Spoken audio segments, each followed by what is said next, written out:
What up, people? What's good? Salute, salute. Yes, sir. Yo, what's good, everybody? Salute to the tribe. We're hip hop and comics and hip hop. We're a niche channel. We're a niche channel. And reserved for the best is super dope. I do sell comics. Check me out on Instagram at @6th_element_comic. We do live auctions, live claim sales. I rock with Tooth and Claw, hit animated television series. The Scotty Young joint, blowing up fast. X-23. So this is dope, man. All right, so this is beautiful. It's a beautiful thing. What's good, y'all? It is Sixth Element of Hip Hop. I am Reno Noir. This is my co-host Stu Dog, and we're here to talk to you about indie hip hop and comics. We've got some a great book to talk to you guys about. King of Spies, baby. King of Spies, numero uno. Look at these covers. Boom. We got the British cigarettes chilling, the cobs. What are you gonna do? This guy's he's got the white beard. He's got the shotgun on the shoulder, looking very Elliot Ness right there. So this comic just dropped today, right? Yes, sir. Yes, sir. And a very good one at that. It was my hat off to him. Yeah, it was great. Listen, I gotta take my hat off to him. That was great. It's like what happens when James Bond gets old? It's a question that's been regularly addressed in pop culture since the British spy became a global icon. You know, readers have seen it addressed in Alan Moore and Kevin O'Neill's League of Extraordinary Gentlemen, and the latest iteration of Bond films featuring Daniel Craig even provided the character with a semblance of old age in death. To say that King of Spies is walking well-trod territory is an understatement, considering it's not even writer Mark Millar's first time addressing it. Retirement is a central plot point in the Secret Service, aka Kingsman. So what more is there to be said about an aging instrument of empire whose existence has been defined by violence, sex, and secrets? If King of Spies #1 is meant to answer that question, then the answer is simply not much. The issue introduces the Bond analog Roland King in his prime as he wreaks havoc across Panama in the wake of the United States 1990 invasion. It's an instantly cartoonish scenario as King fires hundreds of rounds of ammunition from 2 handguns while falling dozens of stories into traffic. All of this looks stunning when in motion. Artist Matteo Scalera is one of the most adept illustrators of chase sequences in comics today. The momentum of the sequence was always clear, even when the stakes and perspective are, anything but. But fans of Millar World projects will find the tone and approach comfortable, as this spy story is told like an Ian Fleming, like an Ian Fleming book. What did you think? I thought it was great, and I agree. And the difference between Ian Fleming's books and the James Bond movies is James Bond is pretty much indestructible. But in the books, he often gets caught. He often gets tortured. And intertwined in James Bond's spy, lavish spy life is regular problems. Like he fell in love. There's a couple of, I think it's Casino Royale. He fell in love with a girl. She died. Then he was with another girl, and he actually did have a child. It's a lot, and they're following that same, flow here in King of Spies. Roland has a child, but he knows about him. Like, he knows it, but he hasn't seen him in years, and he addresses that issue because in the comic, as you're reading, he finds out that he has a tumor, and it's they're giving him 6 to 8 months to live, and he has to deal with that. Like you said, he's getting old, he's retired, but the main thing he doesn't like is he doesn't like the world that he's made. He feels in his own mind that the way the world is now, is the world that he made because of all the sacrifices he's made. The queen, he met with the queen, and she asked him, how is he gonna feel about not being a spy anymore? He says, well, he says I don't mind. He said I actually, I'm looking forward to not dodging bullets. And he said a Right. couple of bullets I took, you know, I took them for my country. And the queen says, he says, but the medals, not so much. And the queen says, well, the medals are for the sacrifices, not for the bullets you took. Mm, And then he starts thinking what she said. And he says later on in another page, kind of sunk in. And he said, I did pay a lot sacrifice wise. I sacrificed my family, my marriage, and everything. And he said, for this business. And mhm. now it's all over, you know, am I going to try to fix it? Or am I going to try to make amends or do anything? He constantly keeps saying those things to himself. Like he constantly keeps addressing those issues. But um, after that, that's when he finds out he has a tumor and he doesn't have long to live. So now he has to do whatever he has to do to make things right before he dies. Right. And I'm not going to spoil it anymore for you, but I'll leave it at that. It is worth reading. It is a very, very good comic. And like I said, with Yeah. James Bond books are like that. When Ian Fleming writes the books, he doesn't write them, like the Roger Moore you see or the Sean Connery. I mean, they're slick, they're wise spies, but in the books, he often gets captured, man. He often gets Mhm. hurt. He gets shot. We've never seen Roger Moore get shot. Sean Connery get shot. Pierce Right. Bronson. We never seen Daniel Craig was the closest James Bond that I've seen to the books, and Right. Roland King, as close as I've seen to Ian Fleming's vision of a spy. Right. Right. Even when like readers are reintroduced to Roland at age 65 and coughing up blood each morning as terminal cancer places a countdown on his life, every idea is still turned to 11, leaving no space for subtlety or nuance. Um, Roland remains an unabashed misogynist and purveyor of violence, but his sudden self admissions about being a terrible husband and father are intended to buy him some sympathy. He might still be wrecking marriages and murdering on impulse, but these are acts of entertainment not intended for examination. Instead, he is set aside by side with similarly awful men who are defined as bad because they treat the help poorly in addition to all of the other monstrous activities on display. The mission statement for King of Spies is that Roland is seeking to make up for a lifetime of bad decisions. When Roland is active amidst the modern colonial atrocities, right, like the U.S. invasion of Panama, it is simply used as a backdrop for explosive action where Roland can murder a lot of human beings of color. And when he reflects upon his own life, his primary regrets are his atrocious treatment of his own family. And when he considers how to right his past wrongs, his first impulse is to act impulsively towards someone who annoys him. Every opportunity for a moral reckoning is ignored in favor of something viscerally satisfying. And if this approach seemed purposeful, it might make for a commentary on foreign intelligence services and the limits of masculine power. That is, and that is not the case in King of Spies #1, which seems to simultaneously celebrate everything it also acknowledges ruined Roland's life. Womanizing and violence are not problems as long as the readers are led to root for the person committing them. Um, However, the childlike appreciation for fast cars, gunfights, and naked women provides Scalera with plenty of opportunity to showcase his craft. Individual moments and brief sequences are regularly impressive.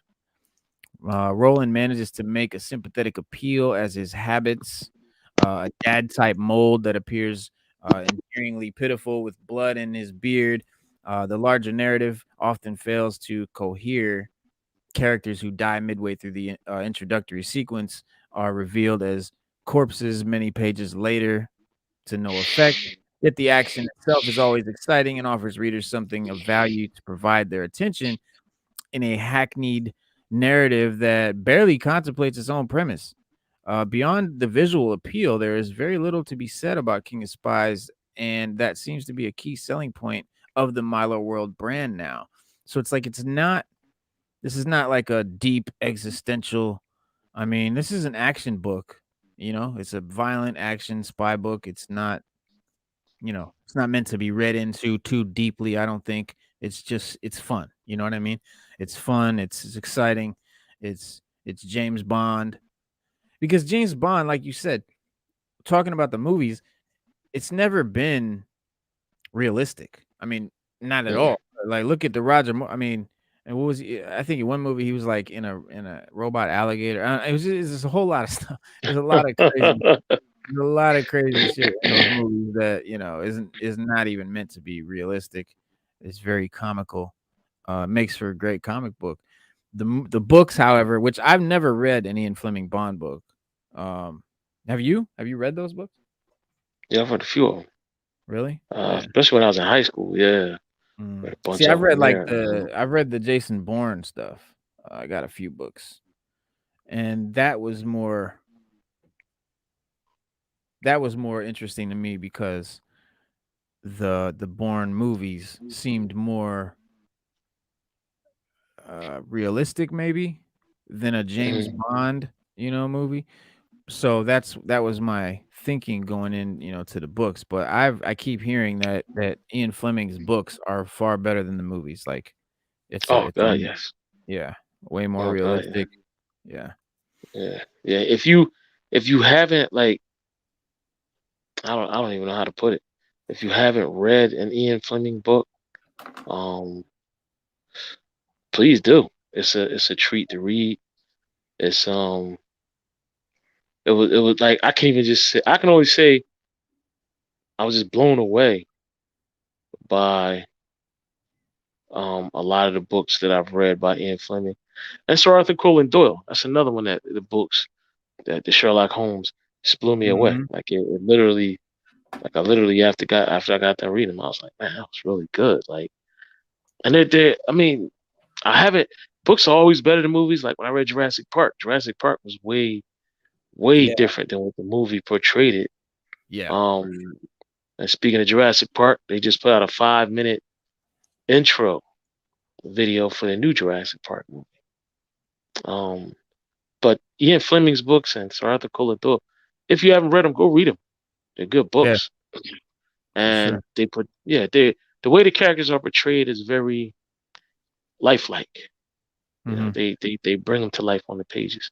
And Yeah. James Bond is just not portrayed in the movies. The Hollywood version of James Bond is not the Ian Fleming version of James Bond, Right. except for these Yeah. last couple movies with Daniel Craig. They actually represented James Bond the way he was supposed to be.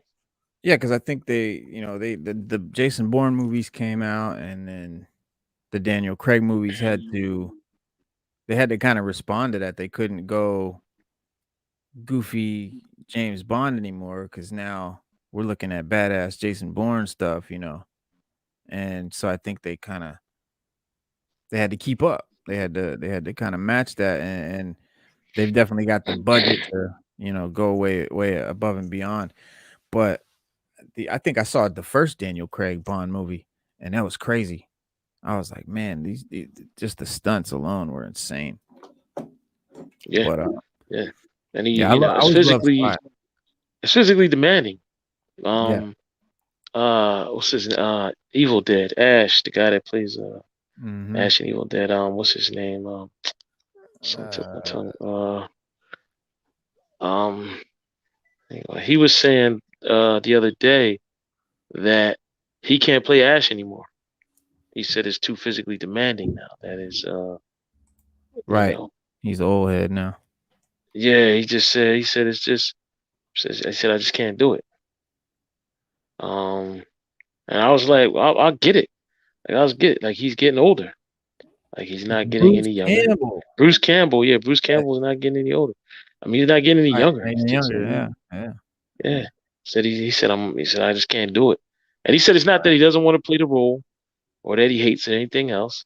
Um, he just says he's just too old to do it. Says Yeah. too physically demanding. Hmm. I've always been a big fan of like the spy genre. Um, and so this comic, King of Spies, was definitely something I was definitely excited to read and check out. And I give it a I mean, yeah, let's look at that. I give it like at least a hella dope. Oh yeah, At definitely. least a hella dope. Maybe Yeah, even a super definitely. dope.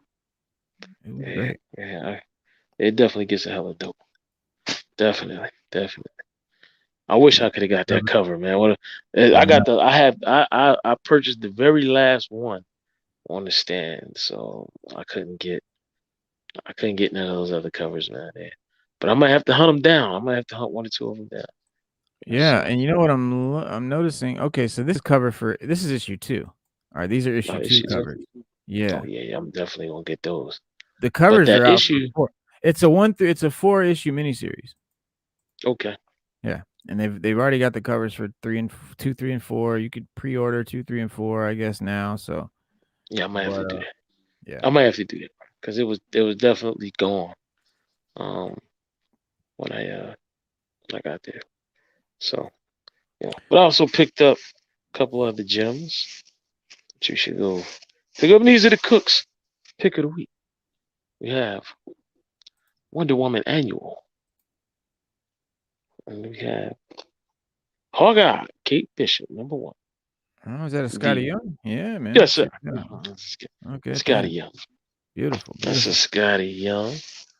And then we also picked up something we talked about earlier this week. What is that? Vampires? DC Vampires? Yes, sir. Nice. That is dope.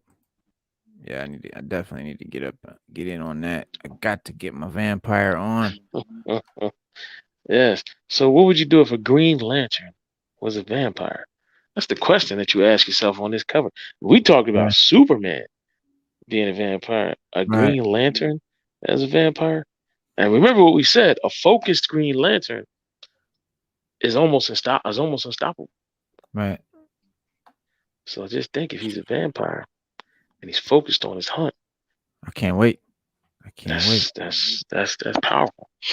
And What? speaking of news that we have in comics, um, we got to talk about what Marvel just did. Um, they have just confirmed that Charlie Cox will be returning to his role on Disney sometime in the Disney Cinematic Universe as Matt Murdock and Daredevil. Oh yeah, Um, yeah, yeah, yes, they've also confirmed that he will be getting another show. yeah. Um, but when you think about it, it all makes sense. The Mhm. Hawkeye series will introduce Chaos, which is Kingpin's adopted daughter. Chaos is getting her own show, and they're going to introduce Charlie Cox because he has to get an introduction. So to let you know, he's already been in the Marvel universe. So his introduction will probably come with She-Hulk. Mhm. He's also going to be in the next Spider-Man movie as Spider-Man's lawyer. Speaking In of the the next comics, Spider-Man, they confirmed what was it? Shit. Sony and Marvel confirmed that they're going to make a trilogy out of like this Sinister Six movie that's coming, this next Spidey, No Way Home.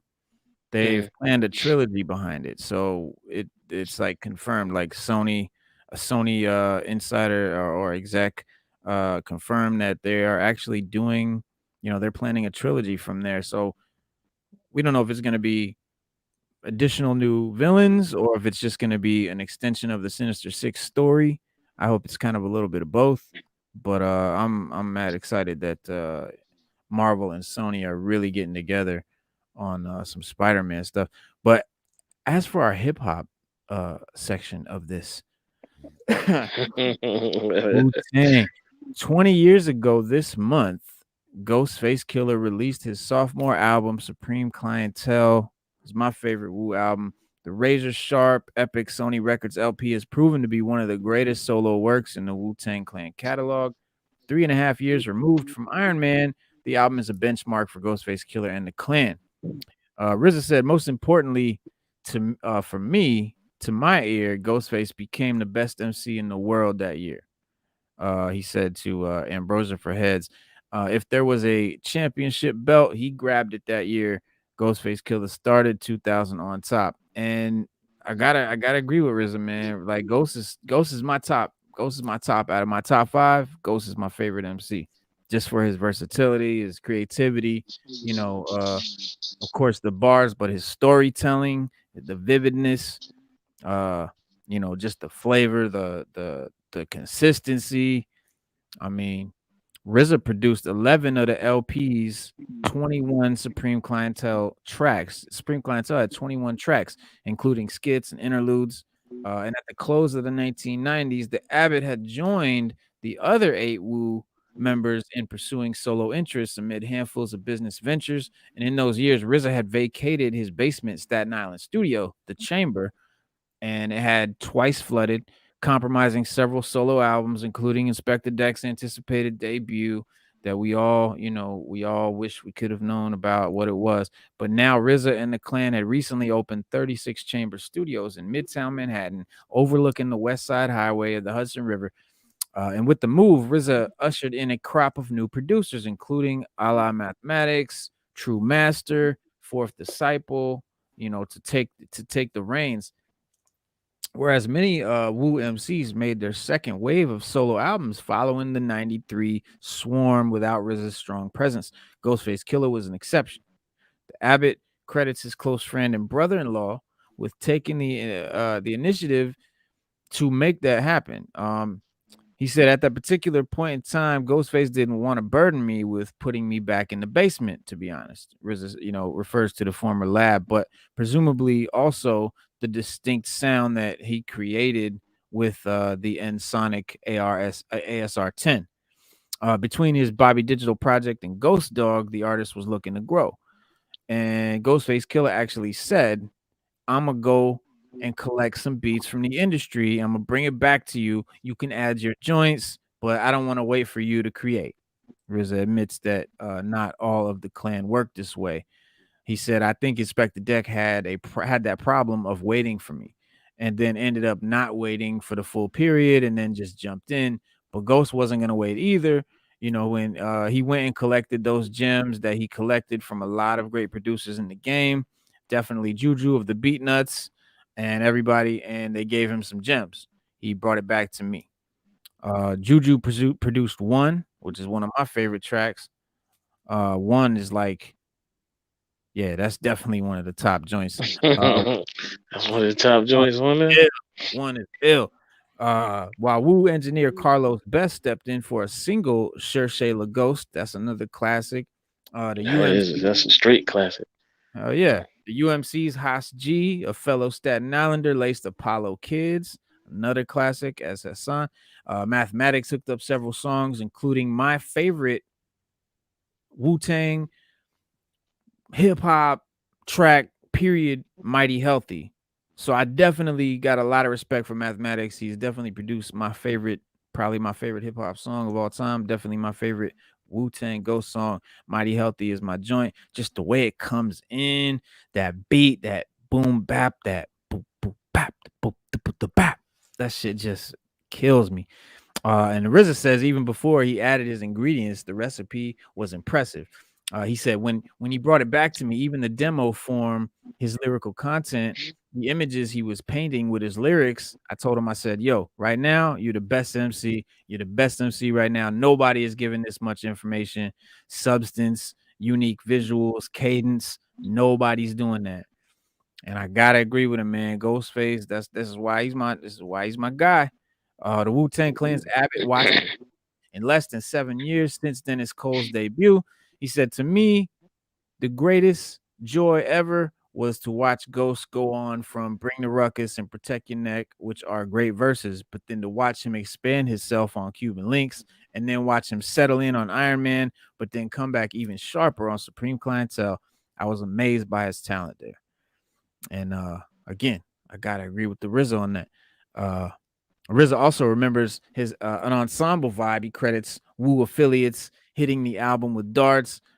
This included Mhm. Sons of Man, Hellraiser, aka Heaven Raiser, Capadonna, the American Cream Team Group, the Solomon Child. Raekwon, Yes. And he said we had a beautiful studio in Manhattan, 36 chamber studios.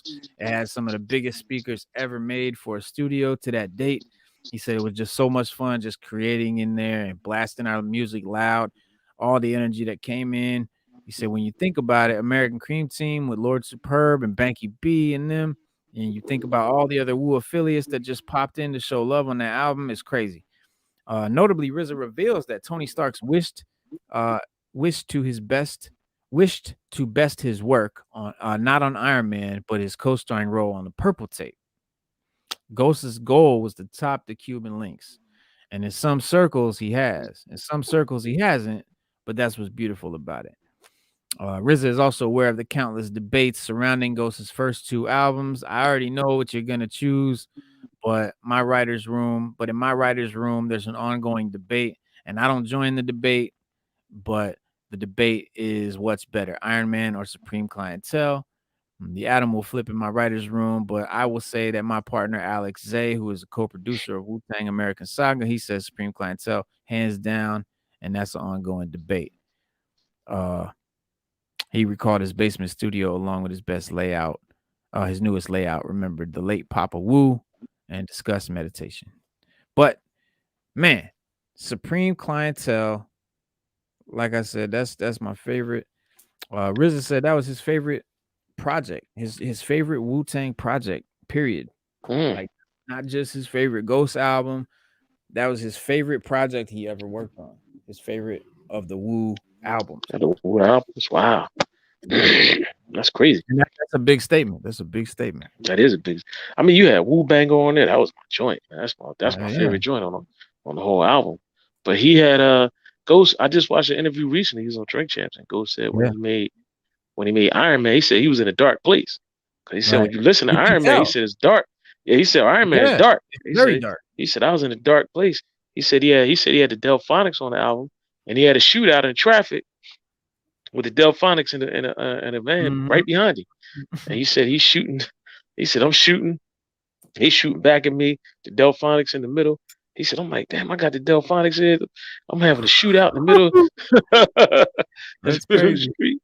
Yeah. So he said it was a crazy joint, man. But Oh, yeah. Supreme Clientele, he said that after Iron Man, he said, Supreme Clientele, he was more, how could you say? He said he was just out of that dark place. Like he Yeah, said, he said my juices was flowing because he had writer's block for a while. right. And Yeah, he it was said, like 3 years. yeah, yeah, he said writer's block. He said he couldn't create. Nothing came out. And then he And did Supreme Clientele and just shot shot off off, from there. yeah, shot off from Doing there, albums yeah. like every few, yeah. He was spitting them out after that. But yeah, I mean, Iron Man is dark, like Assassination Day, like it was a darker album. I mean, it has gems, don't get me wrong, like come on. Like All That I Got Is You and like I mean, it's Iron Man's a classic, no doubt. But something about Supreme Clientele, it's 21 tracks and every single track is dope. It's a banger, yeah. A banger. It is. It's hard. It is. Listen, I come from the era of you can't just have a hot single, and you can't just have an album with a few hot joints. Every track on your album has to be dope for me. Like if I gotta skip tracks, I don't fuck with you. That's the era I come from. If your whole album wasn't dope, I didn't you wasn't in my car, like straight up. Wow. And yeah, for to have a 21 track album to say that, that's big. That That's is real big. big. Speaking That's of big. the Drink Champs interview, Raekwon was in there with him. Ghost and Ray, they won a versus battle with the Locks. How ill would that be?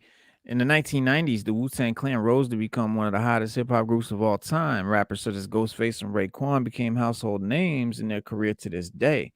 But uh, you know, they rose to prominence in the early 90s. Their 1993 debut, Wu-Tang 36 Chambers, showed that they were forced to be reckoned with. and soon individual members of the group, including Raekwon and Ghost, began recording their own music. After the group split up, Wu-Tang members remained good friends and collaborators in the industry. In March 2021, Ghostface and Raekwon reunited for a versus battle for the ages. My favorite versus, uh, sec, and then I think my second favorite is gonna be Meth and Red for sure. But Ghost and Ray is my favorite. That's my favorite of the versus battles. It would have been Meth and Red, but come on, it's Ghost and Ray. Come on. Yeah, it is Ghost from Ray. You can't take nothing away from that. Yeah. But now Ghost Yeah. and Ray want to compete in another versus battle, but this time they want to do it together as a team instead of versus each other. In a November 2021 interview with Revolt, Raekwon and Ghostface Killah spoke about their ideal match for a versus battle. Iconic New York hip hop group The Lox, consisting of Jada Kiss, Styles P, and Sheik Luch. Raekwon said, he said, I love The Lox, man. Like with them, no, this is like us. We love them in real life. Ghostface added, the locks still make me go right. He said, I don't get inspired by rap no more, but at the time when Biggie and Nas, Mobb Deep, all that was like, okay, I'm looking forward to brothers' albums coming. MOP, Hove, all of them. But that's all New York. He said, I don't really get that much inspired no more. Maybe because I'm not really hearing it go off like that because a lot of other shit is flooding, the way or whatever. But when I hear a couple pieces coming from the locks and all of that shit, that'd be like, oh shit, Ghostface Killer said.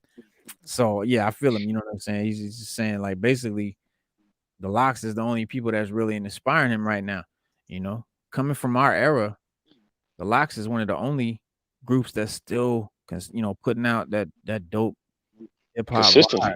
consistently. Yeah, consistently, yes. Of course, besides Wu Tang. But But go they were ahead. younger than a lot of the other artists too. Mm-hmm. The Locks were. The Locks is actually where they supposed to be. They came out in the very late '90s, Yeah. and they should have been in the forefront of hip hop, which they are and have been all the way into the 2000 up until now, and they have. I Because mean, when they came out, they were very commercialized by Puffy. And yes, they even and they said they didn't like it. didn't like that. Yeah, they didn't like it. Yeah, they didn't like that. Once they got So away from Bad Boy, they started, yeah. they started doing their own thing. They went hip hop. Mhm, So mhm. like right now, you got another versus. You got Bone Thugs and Harmony versus 3 6 Mafia, which I don't think is a good versus because 3 6 got too many hits. I mean, I like Bone Thugs. They got a spot in hip hop. They did what they did and they made a name for themselves. They put Ohio on the map. But against 3 6, it's just too much.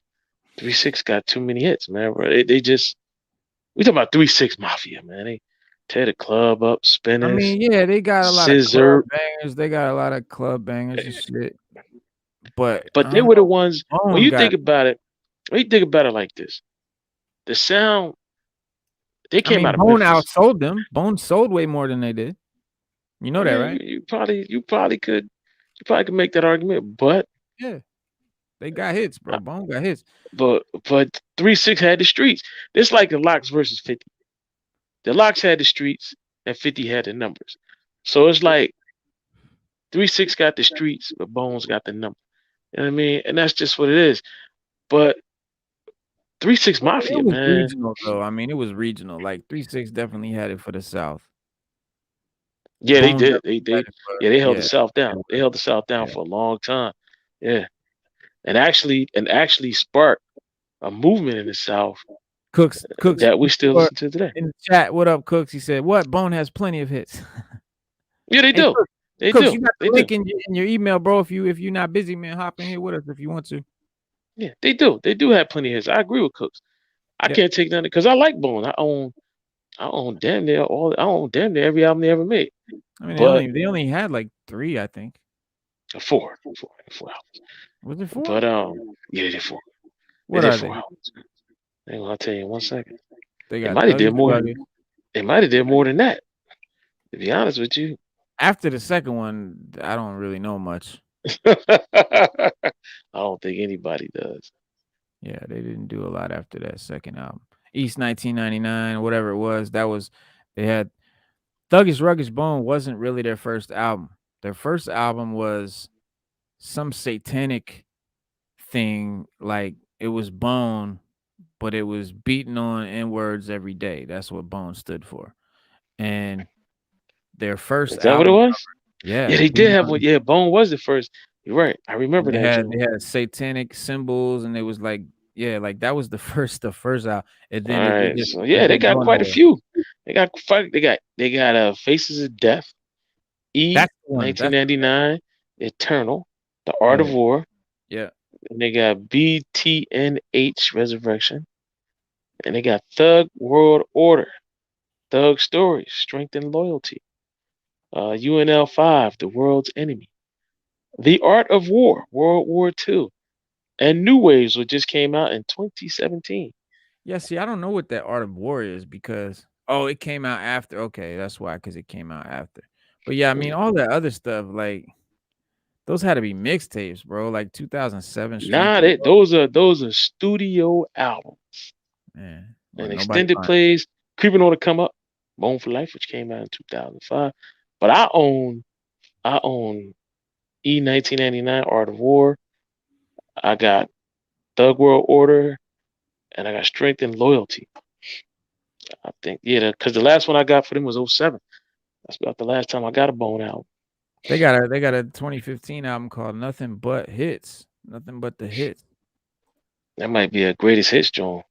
Cause Yeah. everybody releases one of those, but the last But I mean, album, I look at studio it and album they none of released these was are hits. 2007.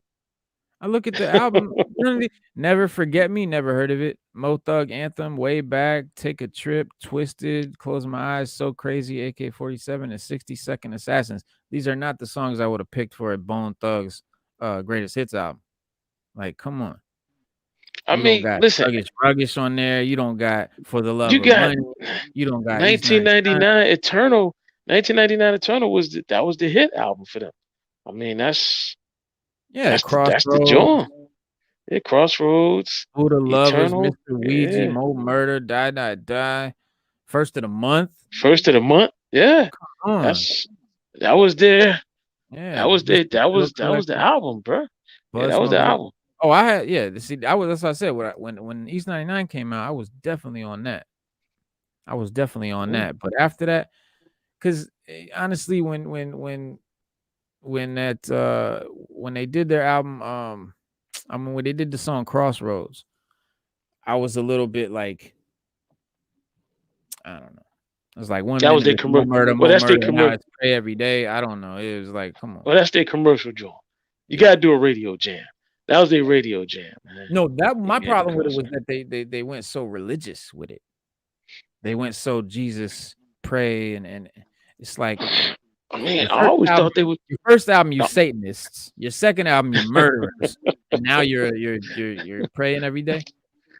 they It came back seemed a from a little dark soft. place, man. Yeah, Listen, they did so much dirt they had to pray. Now they gotta pray every day. I feel They it. gotta get right, man. They gotta get right with God, man. It's just that's what happens when you go to it when you go down the rabbit hole too far. Yes, yes. Yeah, Bone has featured on a lot of. It was on Biggie's joint. The Art of War was classic. Yeah, it was on Notorious Thugs.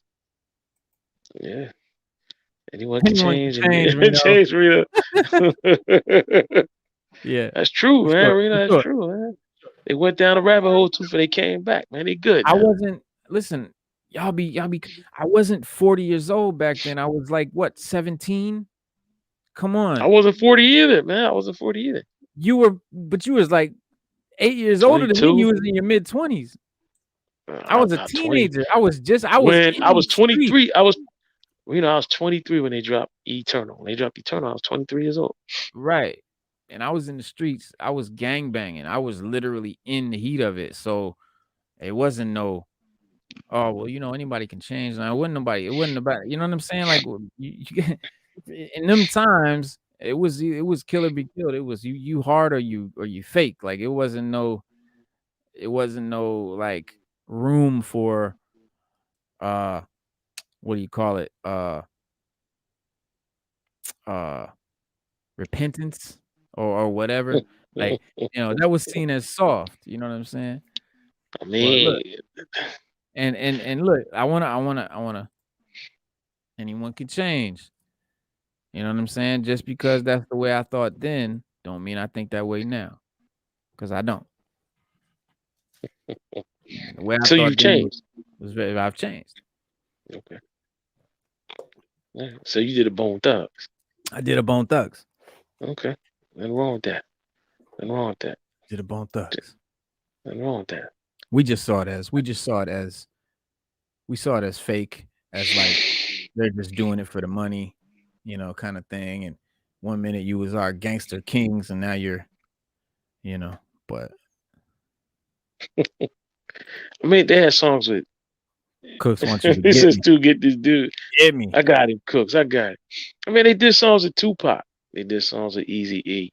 Hell I yeah, mean, come on. They Bone. You did can't. songs with Biggie. That's what I'm They did saying. some. Bone and Yeah, three they did six. songs with They some of can, the biggest names in music. Bone can go against 3-6. But Bone. there's one thing. There's one thing about Bones that I like. You cannot duplicate their style. They were the only Hell, ones that could do it. I mean, damn they right. were the. Yeah, they were the. We had some people try. We had some Yeah. pretenders, but it was only They one had Bone. they had the clock flipping rap, they had, the fast flipping style, and then they had the harmonizing, they could sing their ass off. You could I mean, they came out with something very original, you know what I'm saying? They blew the hell up, one of the biggest groups of all time, one of the highest selling groups of all time, not just hip hop, just period. I mean, Right. and a lot of that was due to the crossover success of hits like Crossroads and stuff like that. So, Right. you can't front on Bone. Nah, Can't you front can't front on Bone L. You can't nah. front. I mean, listen. I think it'd be a good battle between 3-6 and Bone, but me personally, I think that 3-6 has a lot more anthems. They have a lot more anthems. But it's just when I you don't break it know. down, I feel like Bone got is a lot more anthems. anthems. That's all Bone does is anthems. Man, listen. So did 3-6, man. I mean, they just Three I six is like 3-6, bro. Man, I thought 3-6 was dope when I first heard it. I was like, yeah, man, these 3-6, jokers is yeah, hard. yeah.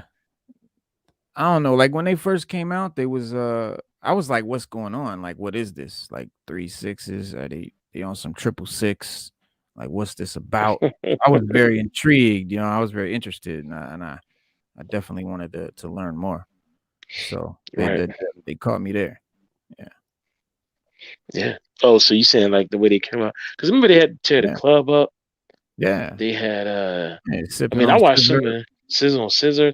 I watched a lot of the interviews they did with Vlad. They was, behind the scenes for them, it was off the chain, bro. Yeah.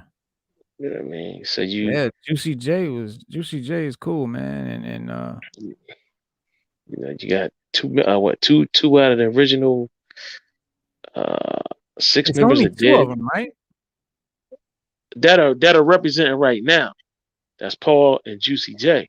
Yeah. But Koopster died, Lord Infamous died, Gangsta Boo is still alive, and Crunchy Black is still alive. Okay. And they Back got, from bro, they Crunchy got, Black. Okay. and bro, they got albums, bro. I mean, Oh, yeah. they got mixtapes, they got albums, they got a super group albums. You got Mystic Styles, you got Chapter One to End, Chapter Two World Domination. When the I would've smoke done clears, choices. I would That have was put my Bone shot. with Outkast. I would have did Bone versus Outkast. I think that Outcast, would that have would have been been a good better. one. That'd have been Yeah, better, I yeah. think that would have been better. Yeah. They got most known, unknown. And remember, they're the only rap group to won a Grammy or Oscar or something, right? Yeah, well, 3-6, yeah, 3-6 won the Grammy. Yeah, they Or won a no, yeah, it Grammy. was like an Oscar or something like that. It was for, the, It was for Hustle and Flow. Hustle and Flow. Mhm. Yeah. Yeah. I mean, look, you can't take nothing. You can't take nothing away from it. Nah, hell It's no. just that it's just them as a group. They I don't know, man. They just they iconic, bro. I mean, Yeah. Hell I yeah. can't I can't take anything. You know what I mean? I can't take anything from them, man. They got movies. They got choices. The movies. I mean, Mhm. House on Floor was a good movie. Yeah, it was. Yeah, it was. It was dope. Yeah. But So, back to what I was saying about Raekwon and Ghost. Raekwon said he and Ghostface Killah changed verses.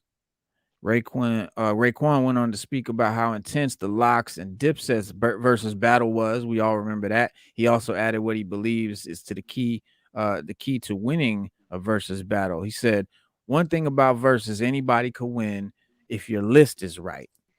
He said it's all about your list. So it ain't really about your head getting blown off. It's all about you being strategic with what you think they may come out with, and you got to counter it.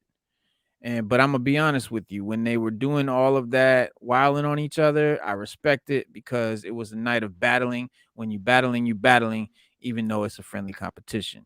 He added, to be honest with y'all, me and Ghost set it off with that because we was the ones that came before anybody else. So me knowing how important it is to see real competition, I knew I had to start talking shit with this dude. But but but he's got a point. Like when what they did with even the Dipset. Lock said it. Even the Lock said it while they was battling. It was like, look, it was like, yo, this is. You said we already said we're gonna talk stuff. We're gonna talk trash. We're gonna do whatever Yeah, we gotta do. But in the end, we friends. Like this is all. This is just all for. This is a show. We putting on a show. We let right. y'all know, like, when we got up here, we're gonna trash talk. We're going. He said they even talked it out with each other before they started. But he Mhm. was like, but it's still in good playing fun. Like, you know what I Yeah, mean? yeah. And Ghost is right. You got to put on the show. Because if Oh, they yeah, just sat up there singing their hits and they wasn't really, promoting their music that they put together, because they got a yeah, robust catalog, man. And yeah, I'm gonna keep it a buck. When I talk to my kids, I tell them, like, look, right now, music, everything changes. The music you listening to now is not gonna be the music we listening to 10, 20 years from now. So nah, don't think, everybody right now, they jumping, they bopping, they listen to trap. It's going to die out. And when yeah, I it mean, does, when and when it something else does, comes, right, that's when we're gonna see how bad it really was. Like, we can really, and you're gonna go back, you can be like, man, that was really bad. yeah, you're Like, gonna look wow, back at it and be like, "Damn, I used to like that shit." I used to listen to that, yeah. And I But told my kids, like, you're not gonna be on top. People are not gonna listen to the same music you listen to all the time. It never just that. doesn't happen. Yeah, we don't listen to uh that that swing. We don't listen to swing anymore. But at one Right, point, swing music was it. That was it. Swing right. was the joint for a lot of years. And then you came Yeah, out. Then you you had had disco. disco. Yeah, Yeah. then disco. Then you had funk. Remember the funk era? Huh, You had the yeah, funk era. So it's just everything has its time, and then yeah, it dies. And that's it, yeah. man. So, But for what all you, Raekwon is saying though about versus being all about your list, it's about your playlist. it is about your It's playlist. about how It you is. represent that It list, is. but it's It about is. making that list. But what he said though was that it's not just about picking your songs. You got to pick against what you think the opponent is gonna Let's pick. And, go on and pick. shout out to Full Blast Radio and the Tribe, and DJ Tiger. We did our own verses over there. We did our own verses where us Tribe members would go against each other and play songs live, and that was the whole thing. You had to think of, you had to get 12 songs, but you couldn't just pick 12 songs you thought everybody was going to like. You had to pick 12 songs that, you had to think about, you had to try and guess what the other guy was going to pick. And then you had to counter them. And then you've got your 12 songs and they play a song. You got to think, what's the song that I can play against that to beat it? So, Right. and I don't know if these DJs, I don't know in these verses if they're doing it that way. Is it on the fly or do they have their set list? It's just set and we're gonna play it in this order. Or can they, on the fly be like, okay, they played that, I gotta play this one. You know what I mean? And if that's the case, that's how you got to do it. But That's true. over the That's past true. year, Versus has brought together friends and foes as they battle it out to see which one can claim more hit songs to their name. And Wu Tang Clan members Raekwon and Ghostface are the latest rappers to take the Versus stage, and many believe it's the latest Wu members to take the Versus stage, and many believe it's an even match that was a long time in the coming. But Raekwon and Ghostface, uh, I think going against the Locks would be a ill versus. That shit would be crazy. Yeah, well, they both Crazy. got a lot of hits, bro. They both got like it's just two different styles, but it's a lot. It's a lot of good Yeah, music, man. yeah, It's a and lot of good and music. you right, and they got a lot, and what's dope is, like, I think a lot of the same people that like Wu also like the Locks. So I think That's it's true. important, yeah, I think a great Hell, versus. they even did an album together. Remember they did Woo Block. Right, and I think a good versus is where both sides are people you like, you know what I mean? True, true. And I think I so can I go think with that. that'd be ill. I can't wait. I mean, I hope they do it, but, They're gonna get it done. It'll get done, bro. see. It'll get done. It definitely, because it's you cannot not do it now that they put it out there. Mhm. You know, it's just all about how they're gonna set it up and how it's gonna get done. But other than that, you got to do it, man. They want to do it. That's the good thing, Right. Let's see So it. Let's do it. Let's do it. Let's it would be better for the Locks too because the one they did against Dipset, it was a slaughter, and right. Dipset was out there like I don't know what they were thinking about, man, when they was out there, and Dipset got hits. I can't even say they don't, but they just didn't represent, like you said, they didn't pick the right playlist and they didn't pick the right hits when they was out there, man. Because you figure Jimmy got some tight albums, and then you got Jules got some tight stuff he put out. Mhm. Cam Malone got a bunch of tight stuff he put. They could have did individual songs. They could have did everything they did as a group, man. I mean, and then you figure they didn't have okay, Hell Rell wasn't there, so J.R. Writer wasn't. I'm like, yo, who was J.R. Writer and Hell Rell? That's Dipset as well. Where were they at? Right. Nowhere to be found. And a lot of people blame Cameron for that. They blame Cam for that. So Yeah. Yeah. Yo, what do you think about the new Hawkeye show? so far it's good, man. It's great. It's Yeah. following the comic. You know what? It's following the source material of the comic very, very closely. That's why when I was talking about Daredevil earlier, I think it's I think it's good for Daredevil moving forward. Um, but I just dropped in for a hot second, but I wanted to let y'all know I got that King of Spies. Yeah, that King of Spies, man. Single that King of Spies is that's where it's Hell at. yeah. That's where it's at. You gotta read it, man. Yeah, Gotta read it. you gotta check it out. It's worth every penny. Worth every penny. But I see how they're gonna introduce because we do know at one point or another, Marvel does plan to bring the Netflix heroes into the Marvel Right. Cinematic Universe. Right. And now we've got This cinematic universe heroes in Netflix or on not Netflix, Disney Plus. right. So Matt Murdock, we know Matt Hawkeye. Murdock. He won't be right. Hawkeye. We know Matt Murdock won't be Daredevil yet, but he will be Matt Murdock in two movies coming up really soon. I mean, a show and a movie. So we know that. Um, he's gonna be. We know he's gonna be in Chaos because he actually falls in love with Chaos. Um, the story behind that is, Kingpin, kills her father.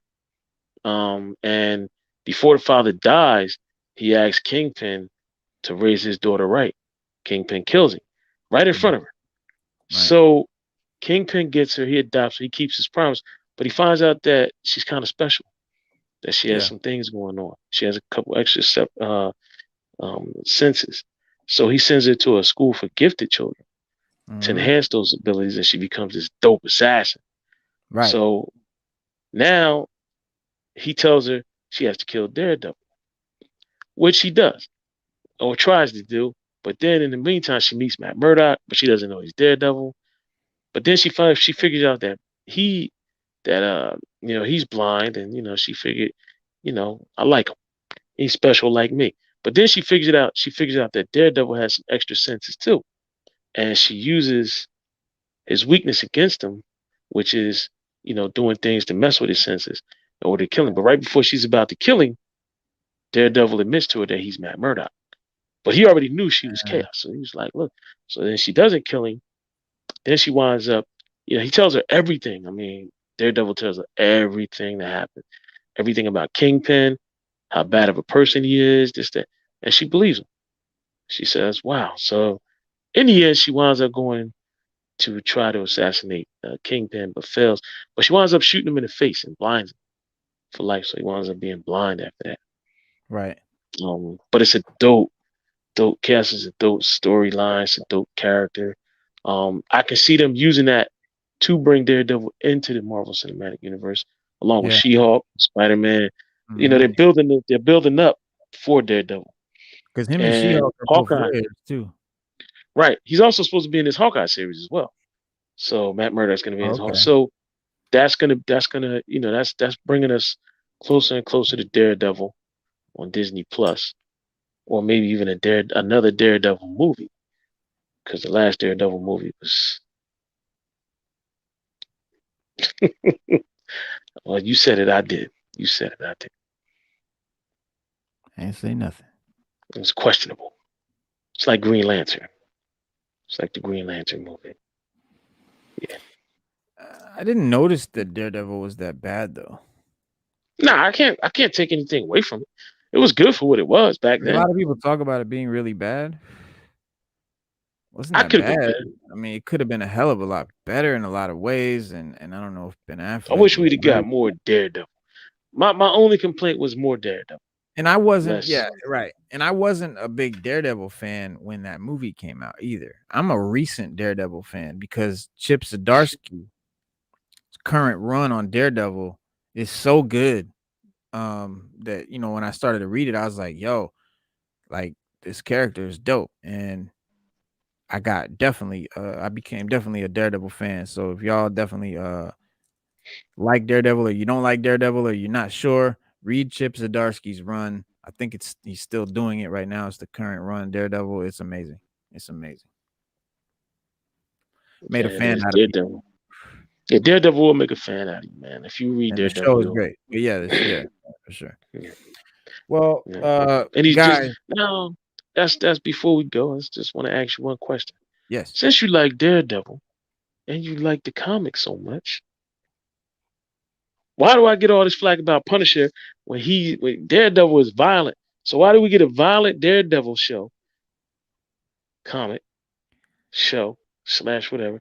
But when it comes to Punisher, we tone down the violence. Was Punisher wasn't less violent than the Daredevil show. It just was less violent than the Punisher comics. It just Which wasn't I as agree violent with as it you. should be. It I wasn't as agree with violent as you it on should that. be. I mean, yeah, we'd love to see that, but without it being like a rated R horror movie or something, like a brutal action movie or a brutal, like, mafia movie or something. I Right. mean, it would have to be like Goodfellas. It would have to be like a mob movie type, like casino type violence to really capture the Punisher. Um I don't know, man. So I without just it hope. being that, with it being a Netflix show, I think John Barenthal is a great actor. He killed the role. But yeah, I mean, I agree with you that the Punisher, I would much rather.